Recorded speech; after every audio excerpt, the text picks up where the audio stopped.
Hello दोस्तों। स्वागत है आपका पीकेआर इलेक्ट्रिकल इंजीनियरिंग चैनल में।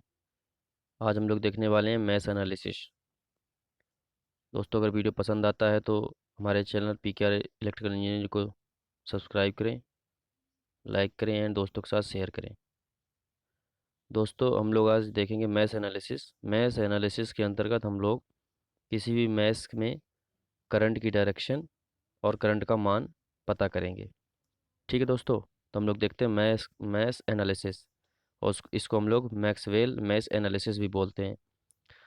ठीक है दोस्तों, तो सबसे पहले हम लोग मैथ एनालिसिस में क्या करते हैं कि मैथ एनालिसिस का सबसे पहला स्टेप क्या होता है, स्टेप फर्स्ट होता है सबसे पहले एक अगर सर्किट दिया है तो identify the total number of match. सबसे पहले तो उसमें हम लोग मैच काउंट करेंगे कि मैचों की संख्या कितनी है। क्योंकि मैंने अपने पिछले वीडियो में एक में बताया है कि मैच क्या होती है।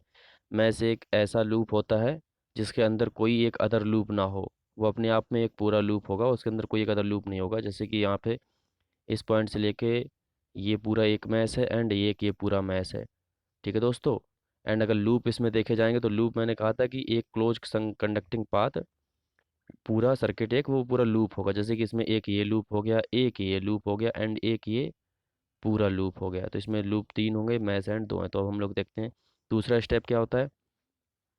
स्टेप दूसरा होता है कि assign the current in each match. मतलब इसमें हम लोग करंट की डायरेक्शन मान लेते हैं। लेकिन इसमें क्या होता है कि अगर डायरेक्शन एक मैच में जिस साइड को मानी है, जिस डायरेक्शन में अगर हमने करंट मानी है एक मैच में, तो उसी डायरेक्शन में हम लोग दूसरी करंट भी मानेंगे। ठीक है दोस्तों, ऐसा नहीं है कि एक में हम लोग डायरेक्शन इधर मान लें और तो दूसरे में डायरेक्शन इधर मान लें। अगर एक में हमने क्लॉकवाइज माने तो दूसरे में एंटी क्लॉकवाइज नहीं मान सकते। ठीक है दोस्तों, दोनों में एक ही साइड करंट मानेंगे। ठीक, अगला स्टेप हम लोग क्या देखते हैं, स्टेप थ्री। स्टेप थर्ड क्या कहता है हम लोगों को, स्टेप थर्ड में हम लोग क्या करेंगे कि write down the KVL equation for each match. मतलब प्रत्येक मैच में अलग अलग हम लोग केवीएल लगाएंगे। ठीक है, तो उसका इक्वेशन लिख लेंगे केवीएल लगा के। ठीक है, अब स्टेप चौथा क्या करते हैं। स्टेप चौथा होता है solve the KVL equation and find the value of current of each branch. ठीक है, जो इक्वेशन आएंगे उनको हम लोग सॉल्व कर लेंगे एंड ईच ब्रांच में करंट हम लोग निकाल लेंगे। और क्या है कि if the any mesh current is found negative then the direction of current is reverse. मतलब अगर जैसे I1 या I2 में से किसी का भी अगर मान नेगेटिव आ जाएगा तो इसका मतलब ये है कि हमने जिधर डायरेक्शन मानी है करंट की, उधर ना होकर डायरेक्शन उसकी विपरीत दिशा में है। ठीक है दोस्तों, जैसे अगर I1 का मान नेगेटिव आ जाता है तो करंट की डायरेक्शन इधर को ना होके करंट की डायरेक्शन एंटी क्लॉकवाइज होगी। ठीक है, जैसे कि यहाँ पे पहला जैसे I1 is greater than zero. अगर I1 का मान जीरो से बड़ा होगा, I2 का मान जीरो से बड़ा होगा, तो it mean that the direction of mesh current is same as assume. मतलब जैसा हम लोगों ने माना था करंट की डायरेक्शन वैसी ही रहेगी। एंड दूसरा क्या है, I1 and I2 is less than zero, तो it means that the direction of mesh current will be reverse. मतलब अगर जीरो से कम हो जाएगा, नेगेटिव मान आ जाएगा, तो जो करंट की डायरेक्शन है वो विपरीत है।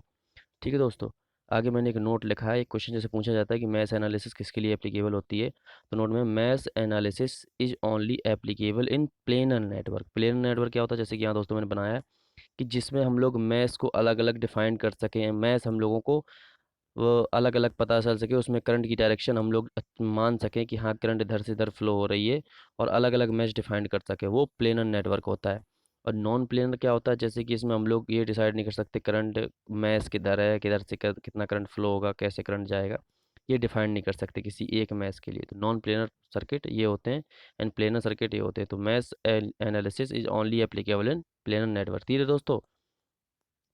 ठीक है दोस्तों, तो हम लोग एक क्वेश्चन यहाँ पे सॉल्व करते हैं कि determine the value of current flowing in each branch by use of mesh analysis. Mesh analysis के द्वारा करंट की डायरेक्शन एंड करंट का मान निकालना है। तो यहाँ पे मैंने एक सर्किट बनाया है। देखिए 10 वोल्ट का एक ये सोर्स है, 40 वोल्ट का एक ये सोर्स है, 1 ओम एंड 20 वोल्ट का ये है। तो माना इसमें मैश की संख्या कितनी है, पहले सबसे पहले हम लोग ने देखा इसमें मैश कितनी है, एक मैश ये है एंड एक मैश ये है। एंड इसके बाद दूसरा स्टेप क्या था कि हम लोगों को करंट की डायरेक्शन माननी थी। तो हम लोगों ने करंट की डायरेक्शन I1 को यहाँ मान लिया, I2 को भी। मतलब मैंने कहा था कि एक की जहाँ डायरेक्शन मानेंगे तो दोनों की डायरेक्शन सेम रहेगी। ठीक है दोस्तों, I1 डायरेक्शन I2 डायरेक्शन। अब इसके बाद क्या था कि प्रत्येक मैश में अलग अलग केवीएल लगा के write down equation write down करनी थी। तो सबसे पहले इस पे हम लोग केवीएल लगाएंगे। मान लिया मैथ फर्स्ट में apply KVL in math first में हम लोग अप्लाई केवीएल लगाएंगे। तो हम लोग कहाँ से लेते हैं, मान लिया इस पॉइंट से चलना चालू करते हैं। ठीक है दोस्तों, इस पॉइंट से चालू करना करेंगे तो इधर पे करंट कितनी जा रही है, I1 चूँकि करंट की डायरेक्शन में जाते हैं तो उसमें जो वोल्टेज का मान रहेगा वो नेगेटिव लेंगे। I और R का जो प्रोडक्ट होता है I1 इंटू 1 ओम का रेजिस्टेंस है, करंट की दिशा में है तो माइनस चिन्ह आएगा, माइनस I1 इंटू 1, और यहाँ से चलेंगे तो पॉजिटिव 40, यहाँ चलेंगे तो 20 माइनस का, एंड इस पॉइंट पे जाएंगे। अब यहाँ पे दोस्तों इस और इस पॉइंट के बीच में ये देखने वाली बात है, चूँकि जिस मैच के लिए लेंगे तो उस मैच की करंट को हम लोग ज़्यादा मानेंगे कि उसका मान ज़्यादा है। तो जैसे कि इस मैच में करंट का मान क्या होगा कि यहाँ से I2 जा रही है एंड यहाँ से I1 आ रही है, तो इसमें क्या निकलेगा I1 माइनस I2, मतलब जिस मैच के लिए मानेंगे उस मैच की करंट को हम लोग बड़ा मानेंगे। ठीक है दोस्तों, तो I1 माइनस I2 इंटू इसके बीच रेजिस्टेंस कितना लगा हुआ है 1 ओम बराबर 0। तो इसको हम लोग सॉल्व करेंगे तो हमारा आ जाएगा 2I1 माइनस I2 बराबर 20। ये इक्वेशन नंबर हम लोगों ने मान ली ए। ठीक है दोस्तों, इस इक्वेशन नंबर हम लोगों ने मान ली ए। अब हम लोग दूसरी मैच में केवीएल लगाएंगे, तो दूसरी मैच में अप्लाइंग केवीएल इन मैच सेकेंड। ठीक है, अब दूसरी मैच में हम लोग केवीएल जब लगाएंगे तो हम लोग मान लो इधर से चालू, इस पॉइंट से चालू करते हैं। ठीक है दोस्तों, इस पॉइंट से अगर हम लोग चालू करते हैं तो यहाँ से चलेंगे तो I2 इस पे करंट जा रही है। ठीक है, I2 यहाँ करंट जाएगी। सेपरेट सेपरेट मैच के लिए उनकी करंट का मान निकालेंगे, सिर्फ जो कॉमन ब्रांच होगी उसमें हम लोग जिस मैच के लिए मानेंगे उस मैच की ब्रांच को, उस मैच की करंट को हम लोग हाई मानेंगे, तो उससे उसको हम घटाएंगे। तो यहाँ से चलेंगे 2I2 एंड माइनस का 10 वोल्ट, यहाँ पे माइनस का 2I2, एंड अब इस ब्रांच में आए तो अब इस मैच के लिए देखेंगे तो यहाँ से I2 माइनस I1 इंटू 1। तो ये क्वेश्चन हम लोग लिख दिया, माइनस का 2I2 minus 10 minus 2I2 minus I2 minus I1 into 1। तो इसको हम लोग जब निकालेंगे तो इसको सॉल्व करेंगे तो हम लोगों का आ जाए I1 माइनस 5I2 बराबर 10। Equation number B. अब इक्वेशन नंबर ए लिख लिया यहाँ पे, इसको हम लोगों ने सॉल्व किया तो हम लोगों का I2 का मान कितना आ जाएगा, सॉल्व करके I2 का मान आ जाएगा 0। चूँकि यहाँ पे सॉल्व करेंगे तो I2 का मान आ जाएगा हम लोगों का 0। ठीक है दोस्तों, एंड I1 का ए से I2 का मान 0 रखने पर ए बराबर आ जाएगा 10, मतलब I1 बराबर आ जाएगा 10 एम्पियर। तो इसका मतलब क्या है कि I1 बराबर आ गया 10 एम्पियर एंड I2 का मान आ गया 0। ठीक है दोस्तों, तो मतलब इस मैच में करंट जो I2 का मान है वो 0 है, पूरे सर्किट में सिर्फ 10 एम्पियर की करंट ही फ्लो हो रही है। ठीक है दोस्तों, समझ में आया मैश एनालिसिस। ठीक है दोस्तों, अब हम देखते हैं सुपर मैश एनालिसिस की सुपर मैश एनालिसिस क्या होती है। तो super mesh analysis used when a current source is common between two different mesh, मतलब दो मैश के बीच में अगर एक कॉमन करंट सोर्स लगा हो तो वहाँ पे हम लोग मैश एनालिसिस से उसका मान नहीं निकाल पाएंगे, करंट का मान, उससे हम लोग उसमें मैश एनालिसिस फेल हो जाती है। तो वहाँ पे हम लोग सुपर मैश एनालिसिस का यूज करते हैं, जैसे कि हम लोग नोडल एनालिसिस में करते थे कि जहाँ पे अगर एक कॉमन वोल्टेज सोर्स लगा होता था तो वहाँ पे नोडल एनालिसिस फेल हो जाती थी, तो वहाँ पे हम लोग सुपर नोडल एनालिसिस लगाते थे। उसी प्रकार यहाँ पे अगर दो मैश के बीच में, अगर दो करंट सोर्स के बीच में कॉमन करंट सोर्स लगा हो दो मैश के बीच में, तो वहाँ पे हम लोगों की मैश एनालिसिस फेल हो जाती है, तो वहाँ पे हम लोग सुपर मैश एनालिसिस का यूज करते हैं। तो सुपर मैश एनालिसिस में क्या करते हैं, सबसे पहले हम लोग स्टेप फर्स्ट क्या लेते हैं कि identify the total number of mesh. इसमें भी पहला काम यही करेंगे कि सबसे पहले तो हम लोग इसमें मैश देखेंगे कि मैश कितनी है, तो इसमें मैशों की संख्या कितनी हो जाएगी, दो। ठीक है दोस्तों, एंड अगला स्टेप क्या करेंगे, assign the current flowing in each branch. तो हम लोग प्रत्येक ब्रांच में करंट की डायरेक्शन मानेंगे, जिसकी एक बार अगर जिसकी करंट जहाँ डायरेक्शन मानेंगे दोनों के लिए सेम करंट की डायरेक्शन मानेंगे। ठीक है दोस्तों, अगला स्टेप क्या है कि for common current source applying KCL। ये ध्यान देने वाली बात है कि जो कॉमन करंट सोर्स है उसके लिए हम लोग KCL right down the equation. ठीक है, KCL करके कॉमन करंट सोर्स के लिए KCL लगा के उसकी इक्वेशन लिख लेंगे। एंड चौथा स्टेप क्या करेंगे, replace the common current source, मतलब अगर ये कॉमन करंट सोर्स लगा हुआ है तो इसके अक्रॉस हम लोग KCL लिखने के बाद, KCL इक्वेशन लिखने के बाद इसको हम लोग पूरे सर्किट से हटा देंगे। ठीक है दोस्तों।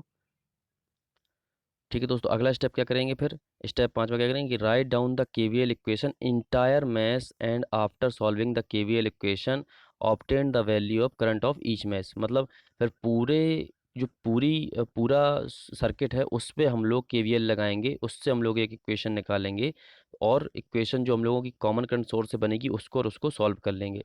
ठीक है दोस्तों, तो जैसे यहाँ एक क्वेश्चन मैंने लिया है, यहाँ क्वेश्चन है determine the value of current flowing in each branch by use of super mesh analysis. ठीक है, यहाँ पे हम लोगों ने एक सर्किट बनाया 2 एम्पियर का, यहाँ पे जो करंट सोर्स लगा हुआ है कॉमन के लिए दो ब्रांच हो गई हैं, यहाँ पे ये सर्किट बनाओ। तो सबसे पहले हम लोग apply KCL in common current source, चूँकि सबसे पहले मैश हम लोगों ने फाइंड किया, इसके बाद करंट की डायरेक्शन मानी, इसके बाद हम लोगों ने देखा कि ये जो 2 एम्पियर का करंट सोर्स लगा है इन दो मैश के बीच में कॉमन करंट सोर्स है, तो इस पे हम लोगों ने केसीएल लगाया। केसीएल लगाया तो क्या हो जाएगा, I1 माइनस आई टू बराबर 2। तो ये हम लोगों ने एक इक्वेशन राइट डाउन कर लिया। ठीक है दोस्तों, I1 माइनस आई टू बराबर 2, एक इक्वेशन लिख लिया। अब अगला स्टेप क्या था कि उस जिस कॉमन सोर्स जो लगा हुआ है उसको हम लोग पूरे इंटायर सर्किट से हटा देंगे। ठीक है, तो यहाँ पे अगला स्टेप क्या था कि हम लोगों ने उसमें उसको हटा दिया।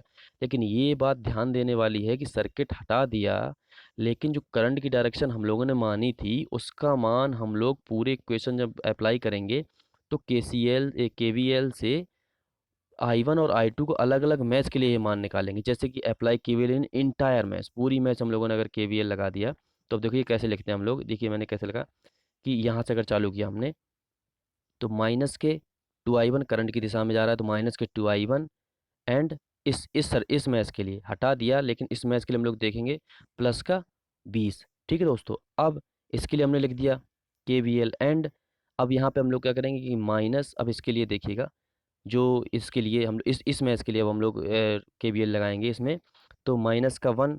ठीक है दोस्तों, तो sorry 1 ohm and I two की दिशा में, आई टू इस दिशा में फ्लो हो रही है, तो I2 माइनस के I2 एंड माइनस के 10।